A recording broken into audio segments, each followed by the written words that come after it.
pamilya, ang pagkasama at kagalakan may binigay ng Diyos sa bawat isa sa atin. Sa pagsusundin natin ito mga kandila, ipahayag natin ang ating pagtanggap sa napakagandang biyaya ng Diyos, si Jesus sa nagmahal at nakiisa sa atin. Mahalagang ipahayag natin, may iswilang sa akin sa araw na ito, may bagong buhay na dumating sa akin. Ang ating pong sa kapatid.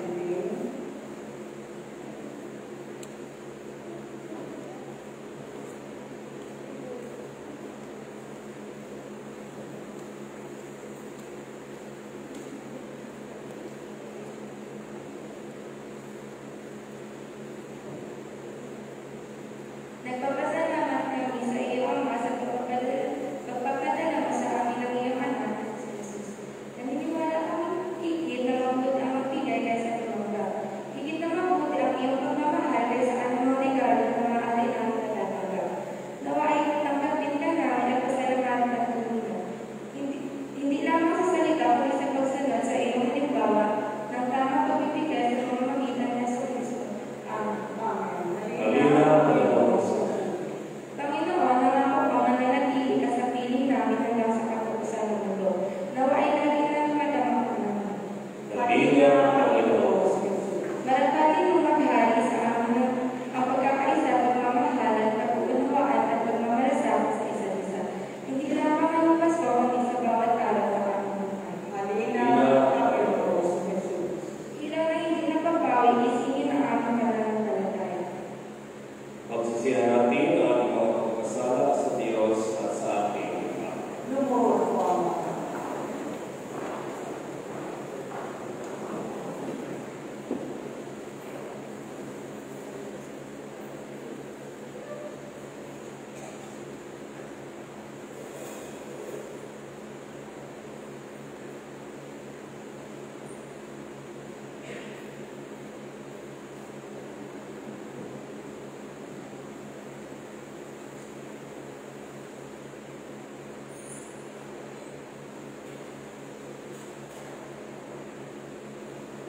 Kami ay nagpapasal sa iyo, Diyos, ang pangyarihan, lahat ng sakot sa isa't isa, at kami nagkasala sa aming maling naisip, nasabi, gawa sa pagkakita namin gawin. At ito ay sa aming pagkakamali. Sinasama namin sa iyo, Diyos, at kawalan kami, at sa mga santo, nagdalagan kami sa iyo, at aming Diyos. Amen. Mawawaan kayo naman po kayo ng Diyos, magkawalan kayo sa inyong kasalanan, at pagkabayan kayo sa buhay ng mga hanggan sa pamagitan ni Yesu Kristo, ang ating Panginoon.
Nabalitaan ni Juan Bautista na nooy nasa Januan ang mga ginagawa ni Kristo.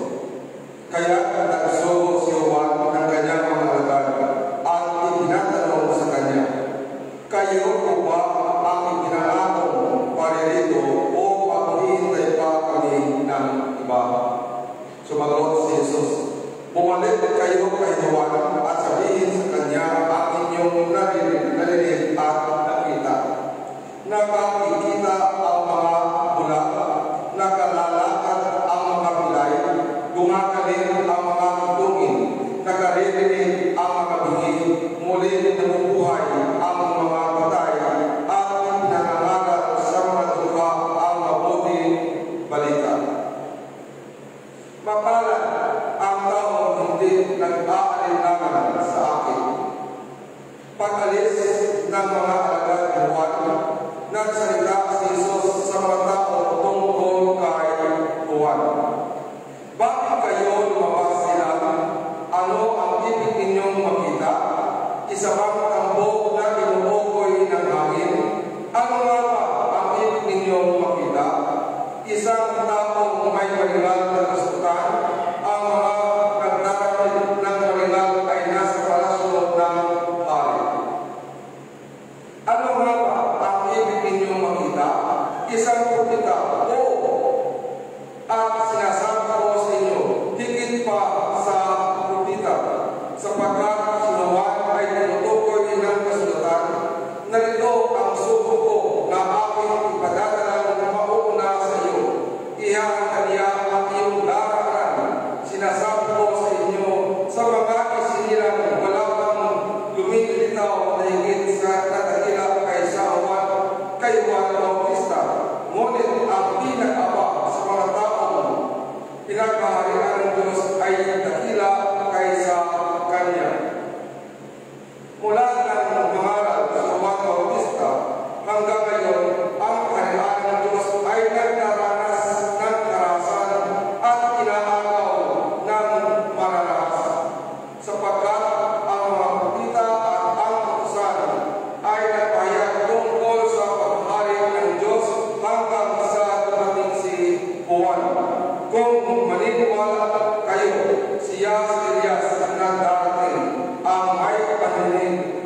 nangyayari.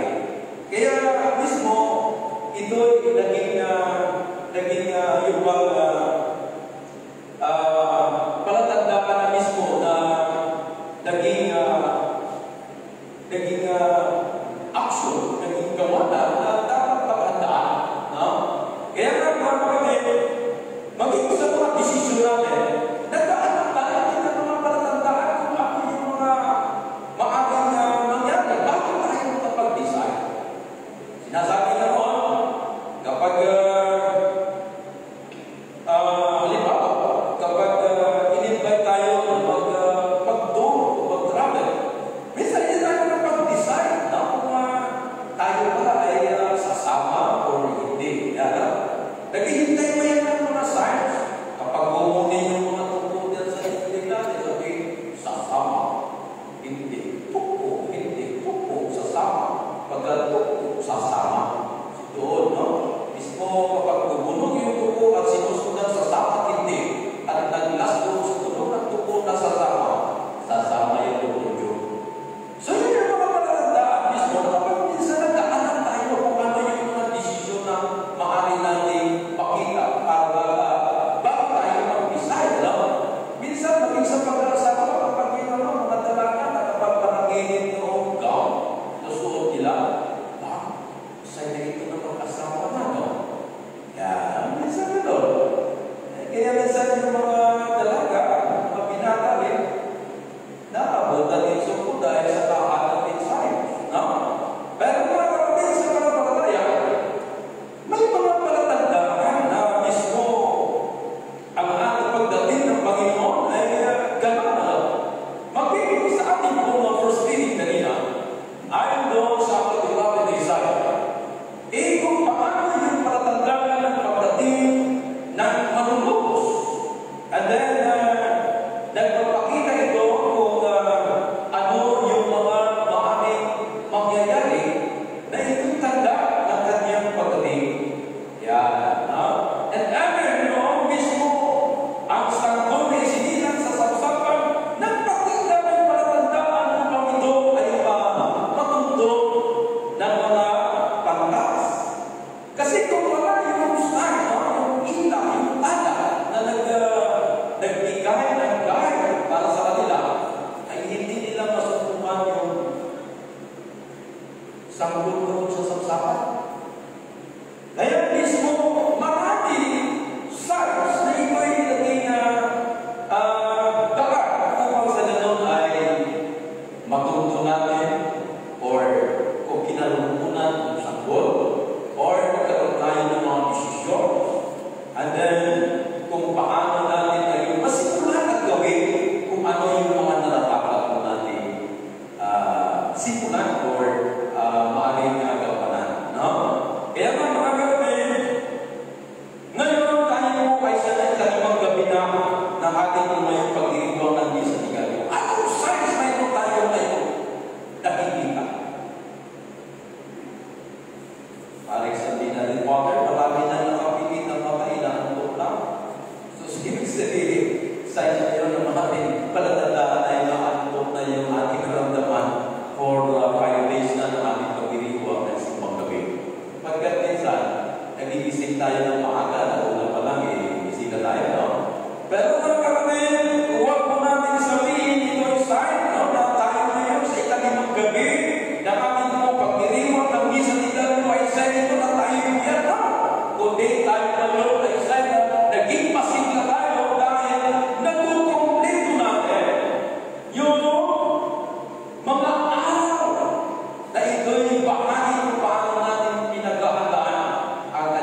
na gumawa.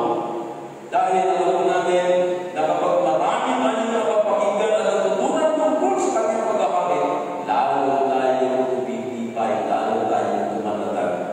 Kaya hindi tayo kuya kahit kapag ang 10 days na ating simbang gabi. Yan ang 9 days lang eh. Doktor na naman. 9 days na ako lang eh. Hindi pwede mag-extend. No? Kaya mga kapatid, sa atin po ngayon pag-iiwan ito 5 days sa ating po Misa di Galileo, ito po ay mayroong tema, tinatawag ng Oasis. Ito ay the morning star, punta sa umaga. Ito ay namulog natin ng pagsika o pagpapakita ng araw.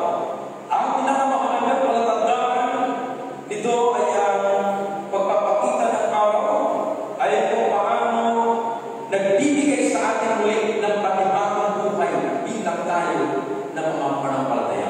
Sapagkat kung hindi sisikat ang araw, ano pa kaya ito pagdating ng umaga ng walang araw? Di puro gabi na. Diba?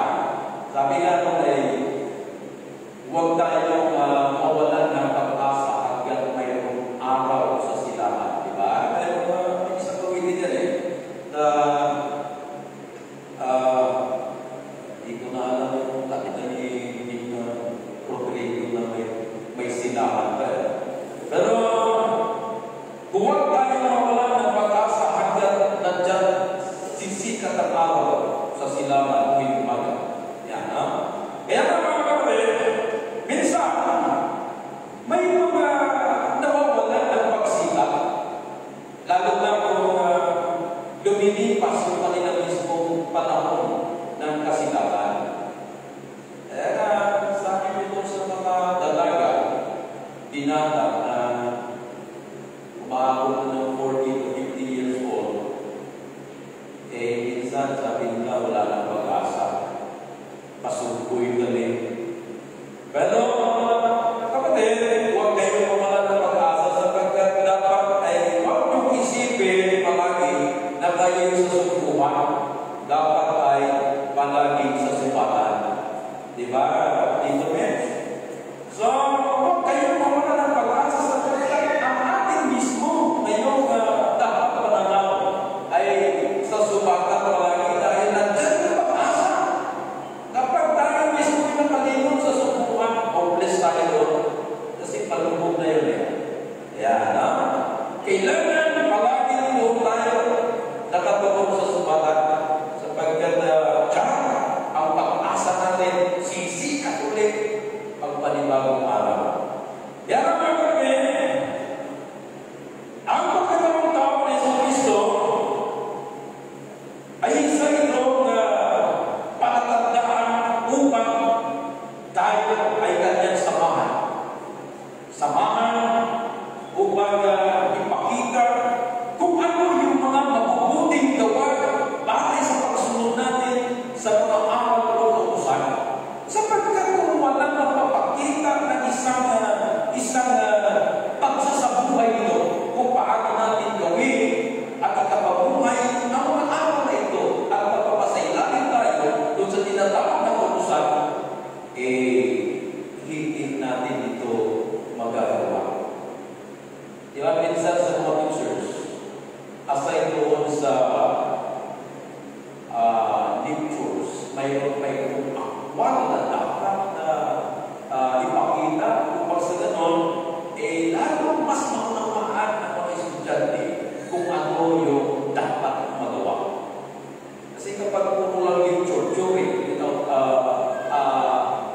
doon sa tinatawag na akwal, no?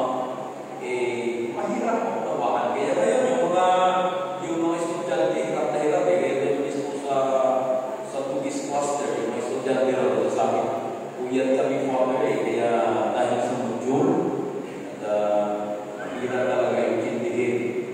Sabi ko kung mag-pinsan na yan, nag-lecture pa, tapos mayroon pang akwal na pag-experiment, kung mga ano yung tinuturo, no? Histories, yung ginagamit, mahirap pang maintindihan yung mga yung module. Kaya sabi, sa sakit ng ulo ng para. So, huwag yung asahan na, huwag yung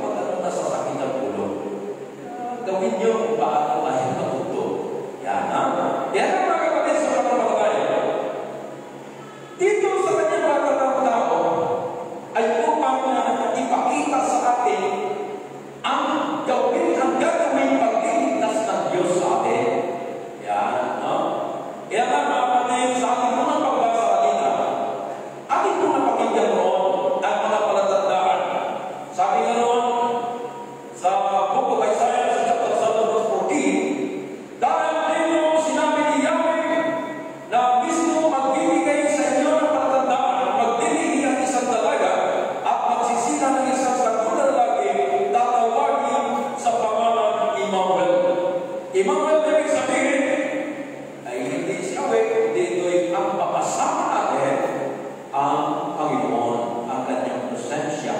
At bakit kailangan makasama natin ang kanyang presensya? Dahil siya ay mag-visualize sa atin kung paano natin masundan, may kapabuhay ang mga pagsunod sa aral ng Diyos. Yan, ha? Kasi yan ang sabi nga the best saying doktor at professor.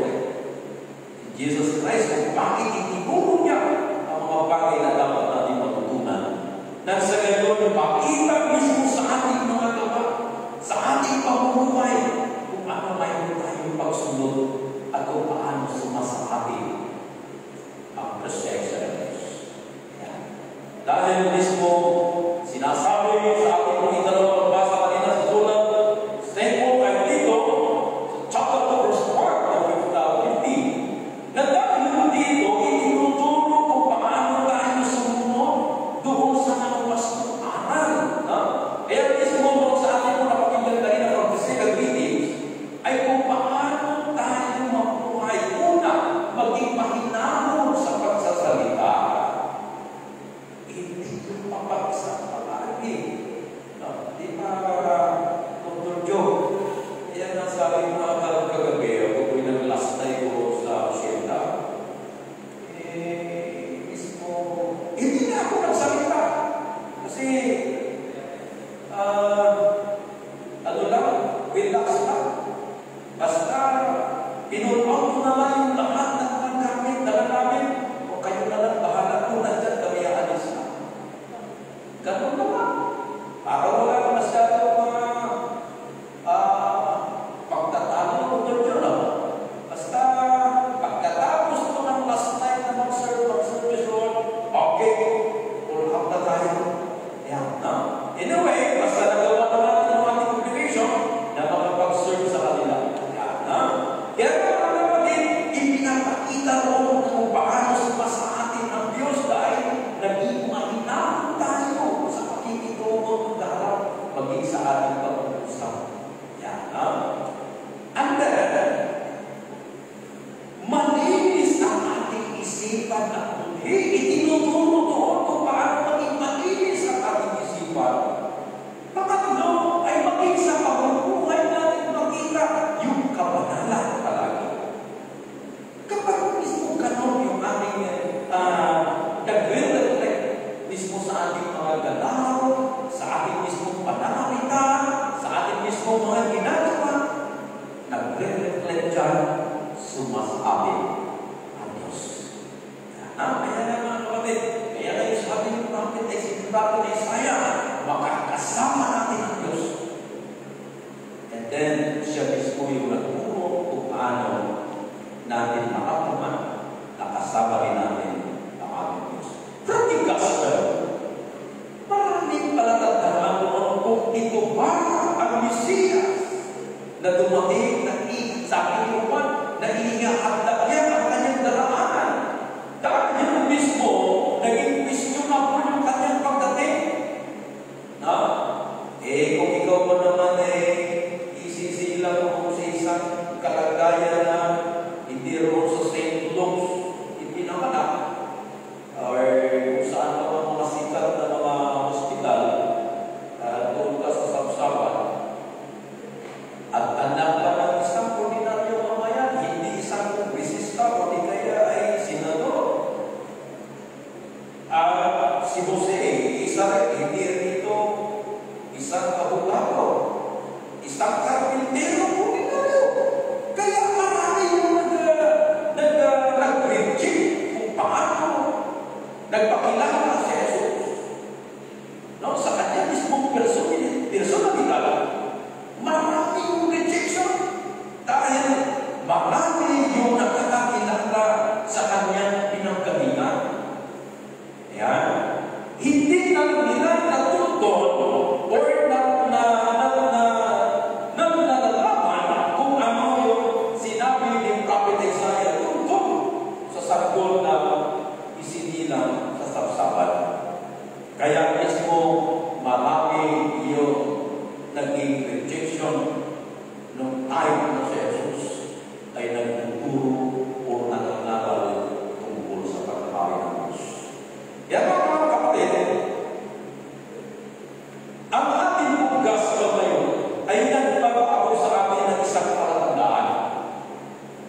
Jesus Christ sa mundo. No, kaya kapatid, si Kristo na nagpagaling ng iba't ibang klase ng karamdaman, si Kristo na bumuhay ng isang patay, si Kristo na nangahaw sa mga mukha, si Kristo na nagpakain sa mga nagpuputok. Ito ay isa sa mga palatandaan ng kanyang pagiging Diyos natin. Now, the word tala. Dahil tala na rin yung nagkahit para matunayan, makita ang sanggol sa sapsapan. Kaya lang in-advance, nandiyan na yung mga pantas, atat yata na wala pa yung sanggol ay nandiyan na sila. Pero actually, ang anghel na nagbalita sa kanila, pumunta kayo sa ganitong lugar at bibigyan kayo ng kahit tala para masubukan ninyo ang sanggol doon sa sapsapan. Atat na sila. Anyway, yan ay testing pa lang. So, ang tala is stands for takla. Kasi kung ang tala ay walang hininga, hindi natin masabing tala yan. Diba? Kasi kung walang liwanag na binibigay yan, walang kwentang tala yun. Siguro kung dito. Yan. Tala ay nagtutukan ay nagtutukoy ito sa takla. Ang kanyang salita mismo ay nagbibigay takla sa buhay natin kung paano tayo mabuhay na magiging marapat at makita sa atin ang pagkakari ng Diyos. Di ba? Kung wala mismo tayong napapakinggan tungkol sa kanyang naaral, pundido tayo. Di ba? Patuloy pa rin tayo nangangapak sa dilim. Pero dahil sa patuloy na pakikinig natin sa kanyang mga aral, ito'y nagsisilbing tanglaw sa buhay natin kung paano tayo mabuhay na maging matapat sa kanya. Yan na. Then, A stands for action. Kailangan kung ano yung ating mga natutunan ngayon, ano yung ating mga napakinggan tungkol sa mga aral ng Diyos, dapat gawin natin ito, i-apply natin ito into action. Yan.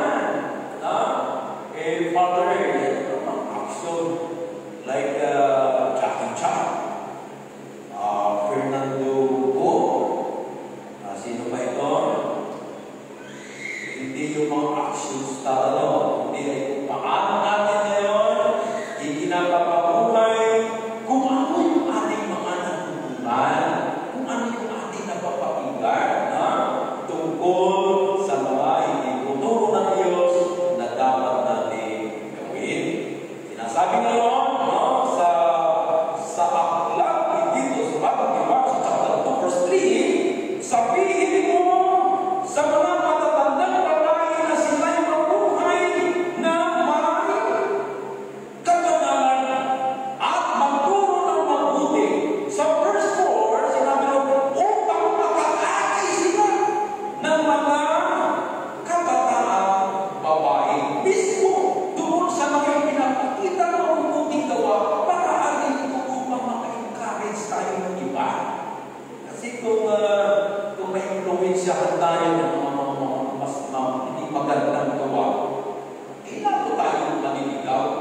Kaya nga, sabi na noon, kung bulag ang mag-aakay doon mismo sa isang bulag pareho tayo mahulog sa hukay. Pero kinakailangan na yung taga-aakay natin, nakikita sa kanya yung isang magandang aksyon. Gawa kung paano siya magkakapit sa iba. Yan na. Action! And then,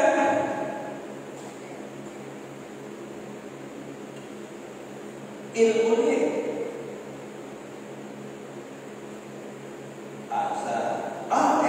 Yan. Ang il ay naman ito na dapat linisin natin yung ating mga dating asal kung ano man yung kung hindi nakita natin. Ay, mamas, waray ay dapat ay mag-ubag ko yung ginagawa, diba? Naglalabinsan ay dual citizen kita, dapat ay mag-ubag ko yung kita, senior citizen, Filipino citizen, no? Dapat ay mag-ubag ko yung kita. So, dapat, no? Na hindi na natin atayin tayo maging dual citizen, so ano pa man, na kung sisimulan natin linisin yung ating mismo mga sarili. Dahil kung napapakinggan natin ang mga aral na ito, so doon pa lang natin may papakita kung paano tayo gawin simula ng pag-uwi ng sistema ng buhay natin. Sapagkat kung tayo mismo natili doon sa gawa na kadiliman, lalo tayo maniligaw.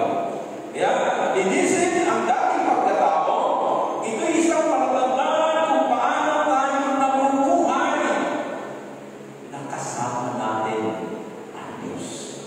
Yan na. Kaya nga, mga kapatid, linisin. Ulit. Makukumpleto na yung tala. Makukumpleto na yung 9 days. Isang paggabi. Letter A, akayin natin ang iba na makasabay din sa atin. Yan. Akayin. So, kinakailangan magkaroon tayo tinatawag na pag-encourage doon sa ibang natin na maaari natin madala. Sapagkat ang pagkakari ng Diyos ay hindi lang dapat nating sabihin, kundi ay kung paano din sila ay ating nagsama. Lalo na ang ating pamilya. So dapat ay maging buo na tayo ay yung mga pagkakasama na gumagawa, sumusunod, at nabubuhay ayon sa pagsunod natin sa kalooban ng Diyos. Sapagkat ayaw natin sila'y maiwan. No. Mismo si Jesus Christ, ayaw niya may mapahamak sa atin. Kaya binibigyan tayo ng mas maraming tsansa upang tayo ay magkita-kakitaan ng pagbabago. Pagbabago upang matunghayan natin ang kaganapan ng pangako ng Diyos na buhay na ganap at aswasya. Kaya nga mga kapatid, bilang hamon na ating ang gospel, the word dapat, ito'y palatandaan kung paano natin kasama ang Diyos sa pamagitan din ng ating nagawa na may patuloy natin ikapabuhay na palaging kasama natin ang Diyos sa pamagitan ng ating mga ginagawa, sa pamagitan din ng ating pananalita, at sa pamagitan din ng ating mismong kalooban. Sa muli mo na umaga at pagpalain mo na ng Panginoon sa kapatawa na malaking Espiritu Santo. Amen. Tumayo po.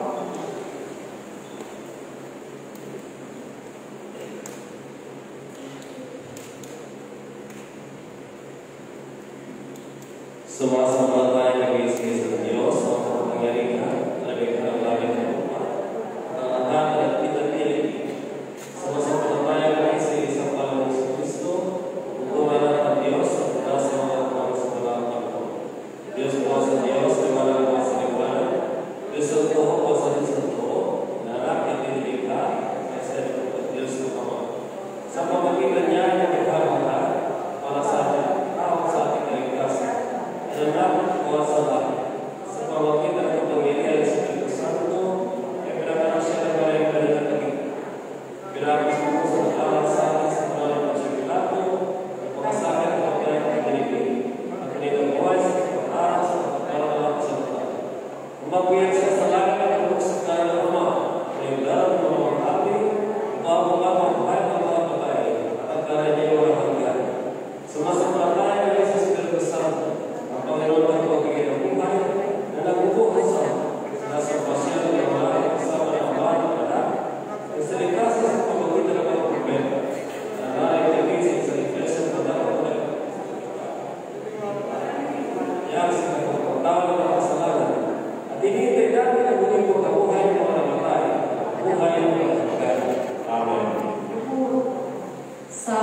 kapayapaan, manalangin tayo sa Panginoon.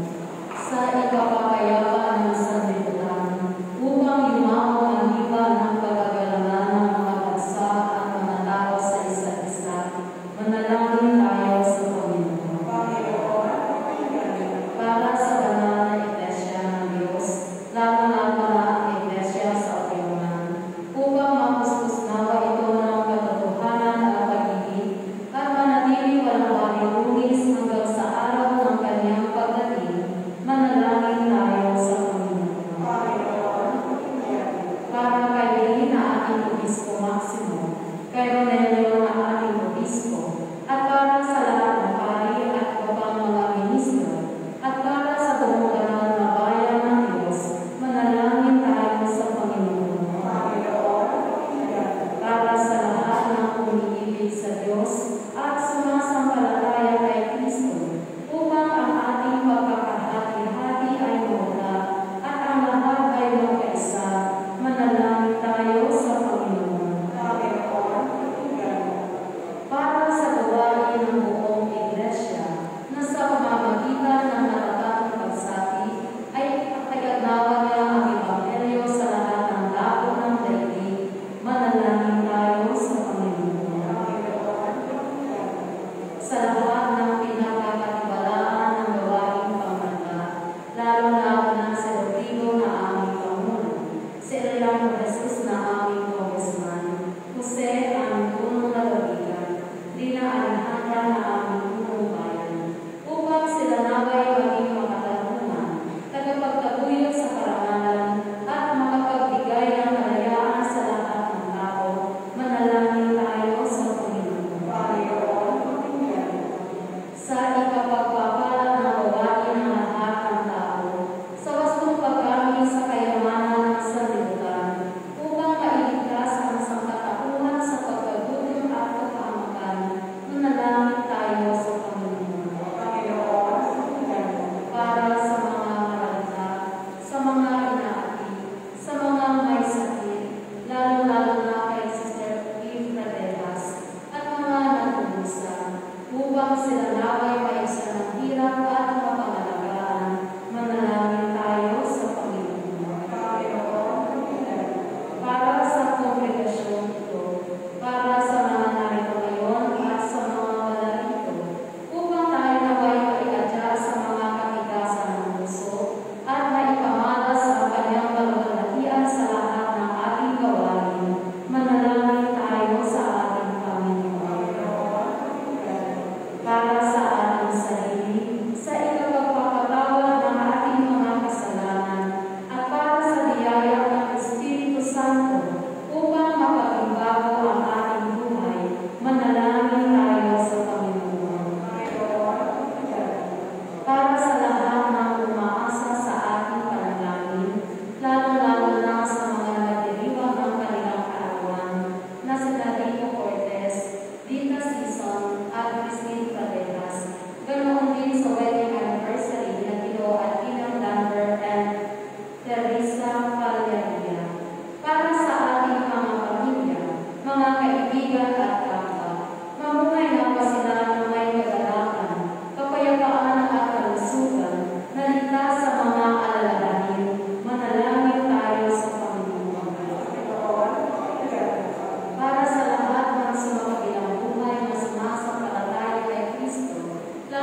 Wala hanggang Diyos, tinutulog namin sa iyo ang mga handang pag-alay, tinapay at talo.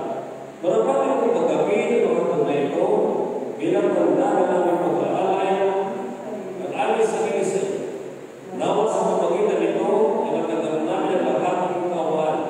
Lumugod kami sa pipis ng pag-ibigan at mag-ibago kami sa paglilingkod sa iyo sa bisa ng sakramento at katawan ng dugo ng iyong anak sa Kristo na aming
nang kami nagkasalan ng palibig sa kasamaan at kamatayan. Sama may sinunod si Yesu Kristo na yung mo ang hanggang kanan upang maging tawag ng langit, upang mamuhay ng mamatay bilang isa sa amin at muli ang kasundo kami sa iyo, ang Diyos ang mahal ng lahat. Siya'y pinawag sa krus na nagdamay ang kanyang sarili, isang bumo at pinagmahalin para sa katawan bilang pagsunod sa iyong kaluluwa. Sapagkat kami sa iyo pinagdamay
regular Sunday Mass, ang dalawin po at same po, regular Sunday Mass. Dito, tuloy at nagawa po lahat ng mga sponsors at mga birthday.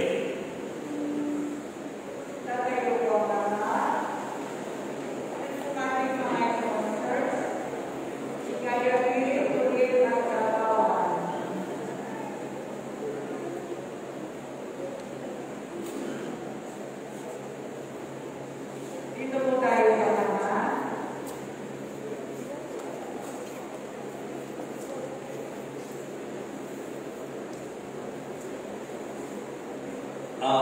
Wedding anniversary pala. Yan.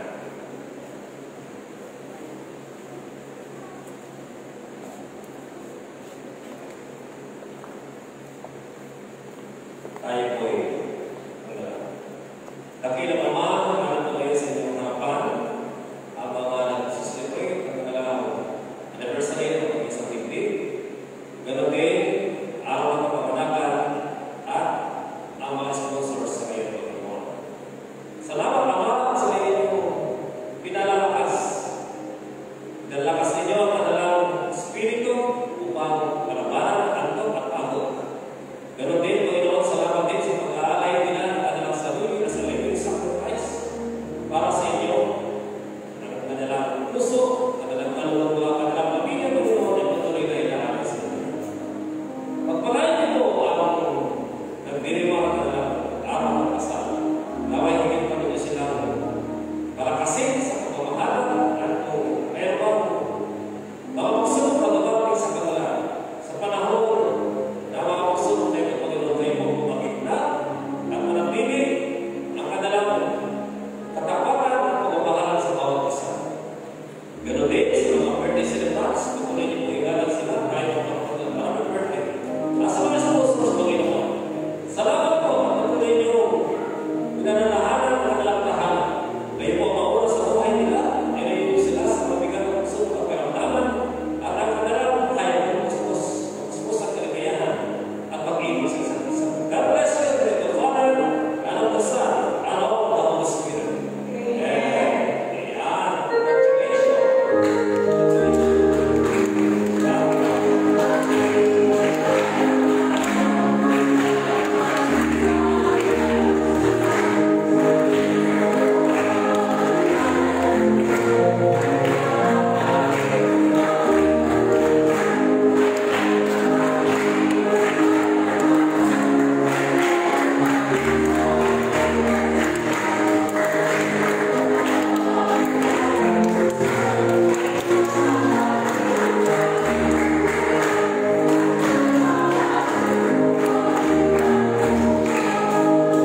Ang Panginoon ay sumainyo. Tayo